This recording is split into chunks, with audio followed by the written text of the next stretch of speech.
자, 여러분, 안녕하세요. 좋은 주식 TV입니다. 이틀 동안, 저녁 때 이 종목 분석이랑 시황 정리를 못 해드렸는데요. 좀, 몸이 좀 아파가지고, 네, 이틀, 목요일, 금요일, 이 영상 제작을 못 해드렸습니다. 자, 오늘 토요일인데요. 미국 증시는 진짜 어디까지 갈지 지금 계속해서 시장을 확장해 가고 있고, 특히 미국 대형주들 같은 경우 뭐 최근에 아마 가장 많이 오른 종목은 팔란티어 테크일 텐데요. 작년 제가 지금 조금 전에도 그 얘기하다가 지금 왔는데 제가 아는 분이 그 작년에 1년 작년 초쯤이었을까요? 한 10달러, 11달러 그 무렵부터 계속 지금까지 이제 사 모아서 지금 182달러, 190달러 가까이까지 이제 올라왔다고 합니다. 올라왔습니다. 지금 저도 뭐 자주 매일은 아니지만 한 뭐 일주일에 한 서너 번, 두 번, 세 번 정도는 그 차트를 보는 것 같아요. 그리고 어쨌든 뭐 매일 아침 미국 증시 이 서머리 해가지고 아침에 이제 써드리다 보니까 이제 그 차트를 다 일일이 들여다보진 않지만 그날 등락 상황은 이제 계속 써드리죠. 그래서 지금 팔란티어 테크가 가장 많이 올랐고 이번 주에는 애플이 지금 굉장히 좋은 흐름이 나오고 있고 미국 증시는 뭐 나스닥 같은 경우 좀 오늘도 1%대 올랐고 S&P 500도 1% 가까이 올라서 지금 진짜 어디까지 올라가 2만 돌파한 지 얼마 안 되는데 2만 4천 가까이까지 지금 왔습니다. 나스닥이 우리 증시가 약간 좀 그 등락을 거듭하면서 코스닥은 800을 안착하고 있는 과정을 겪고 있고 코스피는 3200에서 이제 조금 더 많이 올라가면 좀 빠지고 또 빠지면 또 반등 나오고 이러면서 횡보하는 느낌. 그래서 예전에도 여러 번 그런 경험을 했지만 미국 증시와 우리 증시의 디커플링 현상이 또 나타나고 있습니다. 미국은 진짜 정말 많이 올라가고 있거든요. 나스닥에 그냥 그 어떤 ETF, 나스닥을 추정하는 ETF를 샀다면 뭐 다른 어떤 국내 증시에 있는 상장돼 있는 종목들보다도 상당히 좋은 결과를 가져오지 않았을까 하는 생각을 하게 됩니다. 지금 나스닥이 한 3개월 사이에 뭐 많이 올랐네요. 3개월 사이에 14,700에서 2만 3천 지금 나스닥이 2만 1,450 예, 2만 1,450까지 올라갔으니까 그 14,000대에서 2만 1,000 그러면은 대충 50% 예. 지금 나스닥만 가지고도 3개월 동안 그냥 지수를 쫓아가기만 해도 50%가 올라가는데 그런 상황이 지금 21,450포인트 나스닥이 찍었습니다. 엄청나게 아주 뭐 빠질 때는요. 2월 말부터 4월 초까지 한 6, 7주 만에 2200에서 14,000 얼마까지 한 30%가 빠졌다가 오를 때 지금 50%를 올렸습니다. 이게 한 4개월 정도 걸렸네요. 4월 초부터 8월 초까지. 굉장한 속도로 올라가고 있습니다. 이제 이 과정에 아까 말씀드렸던 뭐 팔란티어 테크라든가 엔비디아도 좋은 흐름이 나오고 있었고 또 뭐 여러 종목들이 있었습니다. 이제 지금은 좀 쉬어가기는 합니다만 몇몇 업종들도 도드라진 또 흐름이 나왔었기도 한데 자, 여기서 더 갈까? 좀 눌려갈 가능성도 배제할 수는 없을 것 같고 그래서 이제 우리 증시 상황을 그대로 이렇게 대입을 하기는 쉽지는 않습니다만 미국이 잘 가지 않으면 우리는 또 같이 빠지니까 이게 상당히 안타까운 그런 지점인 것 같아요. 자, 그래서 이제 미국이 거침없이 질주를 하고 있는 현재 상황에서 자, 우리 증시 어떤 종목들을 이제 세력이 매매했는지를 한번 살펴보도록 하겠습니다. 매주 토요일마다 정리를 해드리고 있는데요. 자, 이번 주 한 주 동안 8월 4일부터 8월 8일까지 한 주 동안 우리 코스피에서 외국인들이 가장 많이 판 종목은 네이버였습니다. 사실 네이버는 그 국책 과제 수행하는 그 AI 5개 대표 기업에 선정이 됐는데 또 유력합니다. 두 개 기업 그 선정되기까지 유력한데 일찌감치 탈락한 카카오가 좋은 실적을 발표를 하면서 지난 한 주 동안 명암이 완전히 엇갈렸어요. 네이버는 4,018억 원어치 외국인이 던졌습니다. 그래서 다시 23만 원대 밑으로 빠져 내려왔고요. 그리고 현대 로템 1,607억 원, LIG 넥스원 금요일 날 폭락했죠. 이제 901억 원어치를 팔았는데 51만 3천 원까지 내려왔는데 51만 4천 원의 중요한 매물대가 형성돼 있어서 이 자리를 지키느냐 못 지키느냐 살짝 이탈을 하긴 했지만 이게 굉장히 중요합니다. 이제 우크라이나 전쟁이 종식될 가능성이 높아지면서 이제 미국 트럼프와 푸틴의 뭐 통화 뭐 이런 것들이 이제 알려지면서 급락을 했는데 지금 LIG 넥스원이나 한화 에어로스페이스 같은 종목들이 그동안에 올라갔을 때 이제 한번 생각을 해보면 전쟁 이슈가 바로 직접적인 이슈가 있었고 또 이스라엘 하마스 전쟁도 있었고 전쟁이 지금 동시에 두 군데가 있었잖아요. 그러면서 이제 유럽과 아랍권에 있는 국가들이 이제 군비 경쟁, 자국을 지켜야 되는 그런 상황 이런 것들이 나왔죠. 그래서 반영이 돼버렸어요. 주가에. 굉장히 많이 올라갔으니까. 그러면 이제 여기서 뭔가 새로운 모멘텀이 나와야 되는데 그게 신규 계약이 될 수도 있고 어떤 뭐 전쟁의 지속이라든가 뭐 이런 것들이 있을 수 있겠는데 지금은 전쟁이 이제 일단 끝날 거라는 그런 그 어떤 전망 이런 게 나오면서 일단 금요일 날 폭락을 했어요.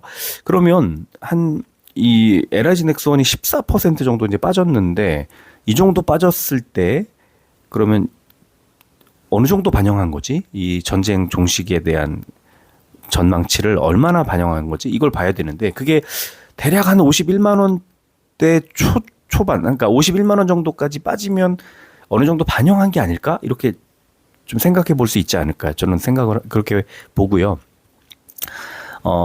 다음 주에 한 번 더 밀리면 이제 그때는 한 50만 원 정도 지지를 보고 한번 매수해봐도 좋지 않을까 저점에서 그런 생각이 들기는 하는데 이제 그 새로운 그 모멘텀이 뭐가 있을까 이제 아마 뭐 계약 소식 이런 것들이 나와야 될 것 같긴 합니다. 그리고 실적이라든가 이런 것들도 필요할 것 같고 그러니까 어떻게 보면은 많이 싸져 있지만 그 지금 가격대 정도를 이제 어쩌면은 그 적당한 가격이다 이렇게 보는 걸 수도 있어서 주가 흐름을 좀 지켜볼 필요가 있고 만약에 매수를 한다고 그래도 풀매수 뭐 이런 거 좀 별로고요.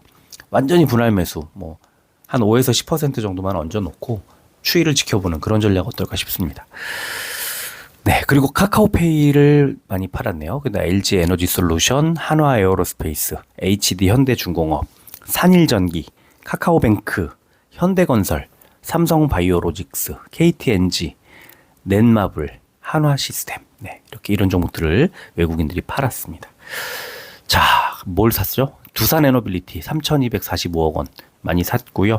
카카오 2,351억 원어치 외국인의 매수가 들어왔고요. LGCNS 2,062억 원, SK하이닉스 1,946억 원. 네, 이 네 종목에 집중 매수가 들어왔습니다. 그 다음에 한국전력, 한화오션, 풍산, 삼성전기, 현대모비스, 대한전선, APR, 삼성물산, 우리금융지주, 현대글로비스. 지금 보면은 뭐 카카오도 그렇고 APR도 그렇고 실적이 뭐 풍산도 그렇고 실적이라든가 실적 전망이 좋다든가 이런 식의 실적 모멘텀을 가지고 움직이는 경우가 좀 많이 있지 않았을까 싶습니다. 자, 그 다음에 기관 보겠습니다. 기관은 우리 증시에서 지난 한 주 동안 LG CNS 제일 많이 팔았습니다. 3,643억 원어치 매도했고요. SK하이닉스 2,345억 원. 그 다음에 네이버, LIG 넥스원까지가 1,000억 원 넘게 매도가 나왔고요. 그 다음에 풍산, LG화학, 효성중공업, 삼성전자, 셀트리온, 기아까지를 기관이 많이 매도를 했습니다.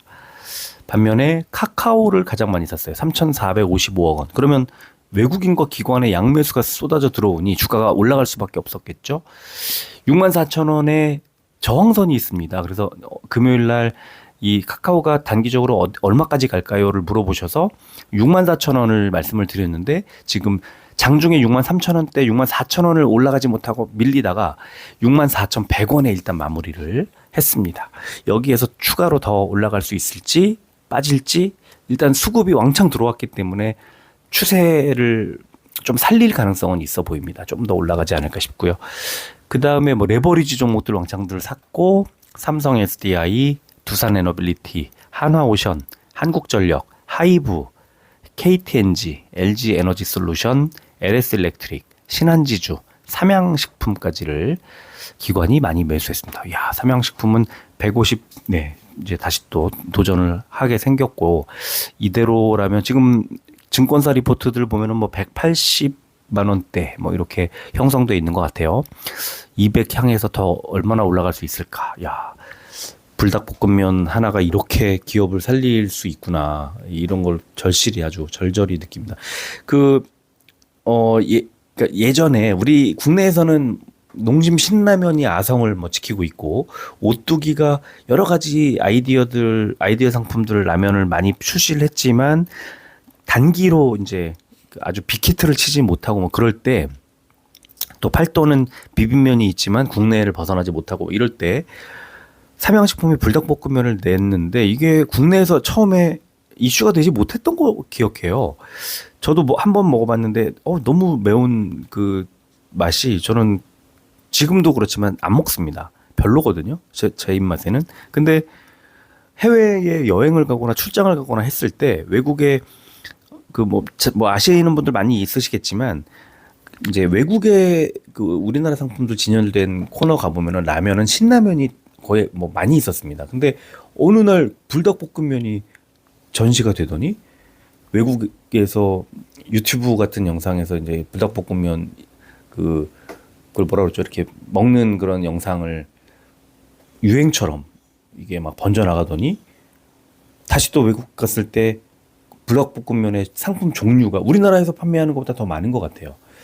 그 외국에서만 판매하는 그런 제품들도 있는 것 같거든요. 제가 예전에 어디 그 유럽에 어디 갔을 때 오리온 초코파이가 그 나라에서만 판매하는 제품들이 있었어요. 그래서 그 공장에 가서 두 가지 상품을 이제 시제품 그러니까 이 선물로 받아가지고 왔던 기억이 있는데 하여튼 그런 식으로 불닭볶음면이 점점 코너가 넓어지더니 제가 한 몇 년 전에 한 2년쯤 전에 아예 불닭볶음면 코너가 만들어져 있는 외국 그 편의점 같은 곳에서 외국 불닭볶음면 코너가 아예 이렇게 작게 이렇게 돼 있는 그런 곳도 봤어요. 그래서 그게 야 너무 신기하더라고요. 근데 그때만 해도 삼양식품이 50만 원을 넘을 때였나? 50만 원 언저리였나? 그 정도였을 텐데 지금 150만 원까지 이렇게 주가가 계속 질주를 하고 있어서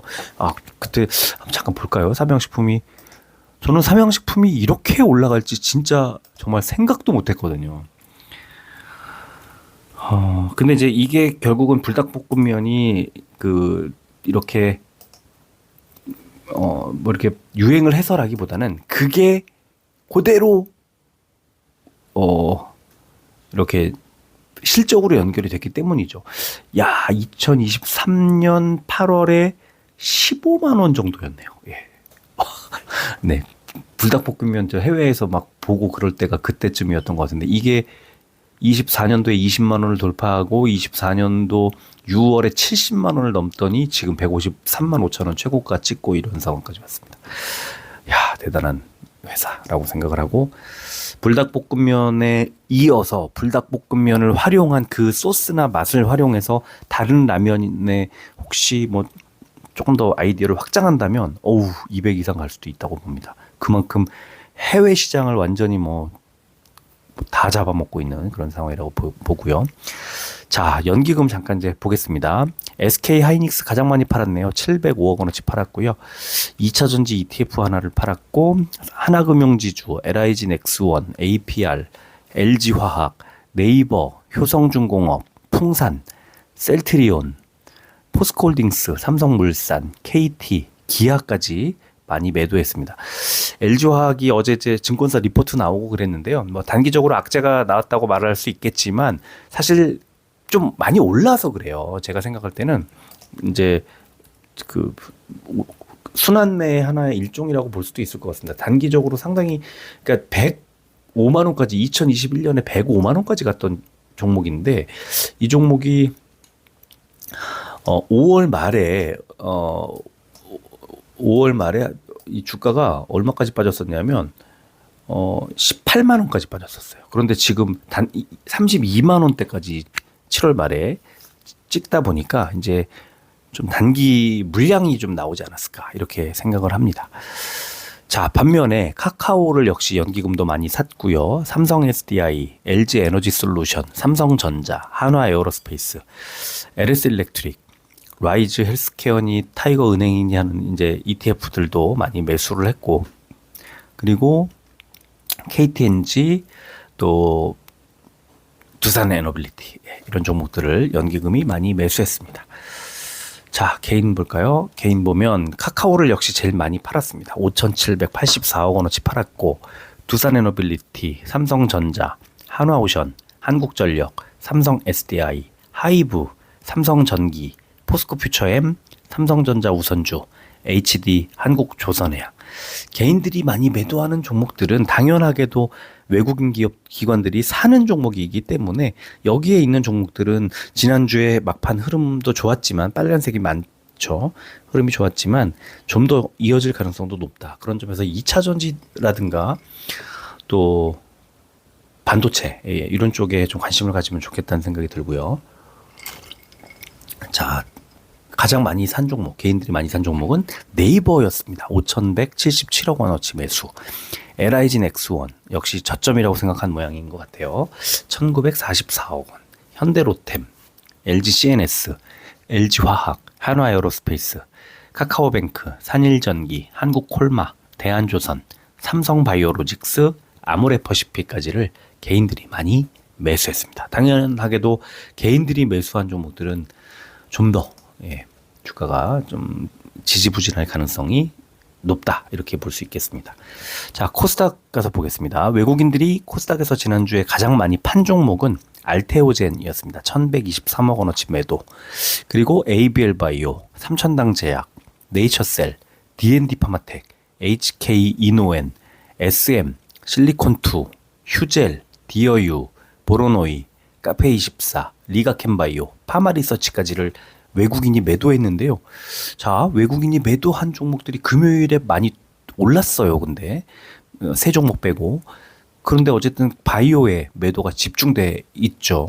그래서 외국인들이 매수한 종목이 굉장히 궁금해지는데 에코프로비엠을 가장 많이 샀습니다. 518억 원. 지난주에 에코프로비엠 주가가 한번 들썩였죠.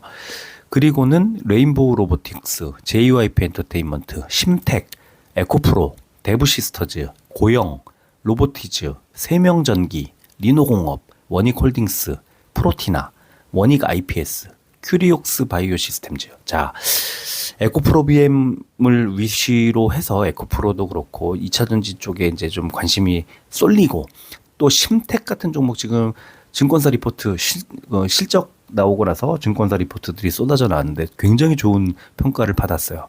역시 외국인의 매수가 들어왔고 일단 반도체 코스닥 반도체도 뭐 심텍이나 고영 같은 리노공업 같은 최근에 원익 IPS도 마찬가지고 최근에 이제 좀 주목을 받지 못했던 종목들이 이름을 많이 올렸습니다. 외국인 순매수 종목으로. 자, 기관 보겠습니다.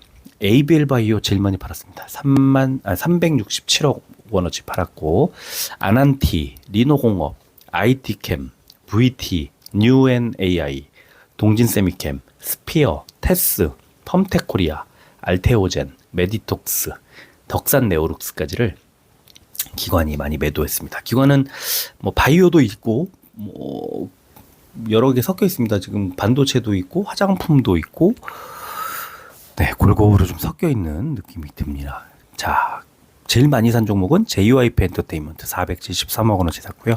리가캔바이오, 실리콘2, 파마리서치, 휴젤, YG 엔터테인먼트, 디어유, 코미코, SM, 이오테크닉스, 바이오다인, 에코프로비엠, D&D 파마텍, ST팜까지를 기관이 많이 매수했습니다. 기관은 외국인은 바이오를 집중적으로 매도했다면 기관은 바이오도 좀 사고 엔터도 좀 사고 반도체도 좀 사고 이렇게 섞여 있네요. 자, 연기금은 어땠을까요? 파마리서치 가장 많이 팔았습니다. 66만 원까지 이제 주가가 올라왔는데 파마리서치도 진짜 정말 많이 올랐습니다. 네, 파마리서치가 특히 지난주에 지금 급등을 하면서 67만 8천 원까지 갔다가 이렇게 올라오고 나니까 이거는 과열됐다 이렇게 보는 것 같아요. 지금 보조 지표들을 보면 이제 RSI 값이 드디어 이제 과열 구간에 들어갔고 파마리서치는 과열 구간에 딱 RSI가 진입을 하면 주가가 한 번씩 크게 빠집니다. 지금 6월 13일에 16% 종가가 15% 정도 빠질 때 이때도 RSI 값이 과열되어 있는 그런 구간이 있습니다. 지금 RSI 값이 과열 구간에 들어갔습니다. 그리고 연기금의 매도가 나왔고 그러면 이제 조금 쉬어간다. 좀 그럴 가능성이 높습니다. 지금 뭐 볼린저 밴드 값도 상한선 밖으로 튀어나가 있고요. 상당히 날카롭게 지금 과열되어 있는 현상이 보입니다. 예, 좀 조심해야 할 구간인 것 같아요. 그리고 테스, 실리콘2, 뭐 바이넥스, 동진 세미캠, 메디톡스, HK 이노엔, 리노공업, VT, 한글과 컴퓨터, 유진테크, 오스코텍, GI 이노베이션, 네이처셀. 네, 바이오와 반도체가 섞여 있고, 예, 그렇네요. 반면에 JYP 엔터테인먼트 제일 많이 샀고요. 리가캠바이오, SM, 디어유, 에코프로비엠, ST팜, ABL 바이오, 코미코, 이오테크닉스, 휴젤, YG 엔터테인먼트, 알테오젠, 에코프로, 솔브레인까지를 연기금이 많이 매수했습니다. 연기금이 JYP 엔터가 이 낙폭과대주로 제가 소개해드리면서 추천해드렸던 그때가 지금 얼마 안 지난 것 같은데 4월 초에 5만 3천 원까지 밀렸다가 지금 8만 원까지 회복을 했고요. 최근에도 한 2주 전만 하더라도 6만 8천 원, 9천 원 왔다 갔다 할 때였는데 단숨에 8만 원까지 회복을 했습니다. 지난주에 뭐 5일 연속 지난주 월요일 저가가 68,600원이었어요. 근데 지금 8만 원대까지 올라와서 굉장한 강한 흐름을 보여주고 있습니다. 네, 좋은 모습 나오고 있고요. 자, 이제 개인들 보겠습니다. 개인들은 JYP 엔터 제일 많이 팔았고요. 834억 원. 에코프로비엠, 레인보우 로보틱스, 심텍, 리가캠바이오, 에코프로, YG 엔터테인먼트, 바이오다인, 데브시스터즈, 파마리서치, 실리콘2, 로보티즈, 세명전기, 원익 IPS를 개인들이 많이 매도를 했네요. 뭐 2차전지, 바이오, 엔터, 네, 골고루 섞여 있습니다. 반면에 알테오젠 1152억 원어치 매수, ABL 바이오, 삼천당제약, 아난티, IT캠, 네이처셀, HK 이노엔, 카페24, 올릭스, 스피어, 보로노이, D&D 파마텍, 휴메딕스, 글로벌 텍스프리, 바이오가 좀 많이 포함되어 있는 모습은 보이고요. 또 뭐 골고루 포함되어 있습니다만 바이오가 제일 많긴 많네요. 예, 그래서 외국인의 매도, 그다음에 기관은 선별적 매매, 개인들은 집중 매수, 이 바이오를 집중 매수했다. 네, 이렇게 보시면 좋을 것 같습니다. 이 코스닥의 바이오, 예, 개인들만 매수를 했기 때문에 조금 좀 쉬어갈 가능성이 있고요. 그렇지만 또 마냥 빠지지는 않을 게 지금 순환매가 계속 돌고 있기 때문에 이 순환매는 또다시 바이오가 많이 빠지면 바이오로 반드시 들어옵니다. 바이오가 마냥 빠지기만 하지는 않을 거라는 거죠. 네, 그래서 그런 흐름을 잘 보시면 좋을 것 같고 외국인 기관들하고는 어쨌든 엇갈린 그 개인들의 매매 패턴을 좀 읽을 수 있었습니다. 자, 오늘 8월 9일. 오늘 말복이네요. 오늘이 말복이네. 예. 뭐 복다림 뭐 삼계탕이 됐든 뭐 어떤 보양식 하나씩 마지막으로 이제 챙겨 드시고 올여름 진짜 너무 더웠는데 그래도 좀 엊그제 입추 지나고 이러면서 조금 시원해진 것 같아요. 뭐 비도 좀 오고. 네, 그래서 마지막 이제 말복 잘 보내시고 이러다가 이제 8월 뭐 중순 말 지나고 이제 9월 접어들고 이러면 또 완연한 가을로 또 접어들지 않을까 싶습니다. 건강 유의하시고, 네, 저도 좀 몸이 요즘에 계속 안 좋아져서요. 아, 이 평생 병원 이렇게 잘 안 다녔는데 요 며칠 아주 끔찍하게 병원에서 병원 다니고 그러면서 이 영상 제작도 못 해드리고 그런 일이 좀 있었습니다. 자, 오늘은 여기까지 하겠습니다. 네, 끝까지 들어주셔서 고맙습니다.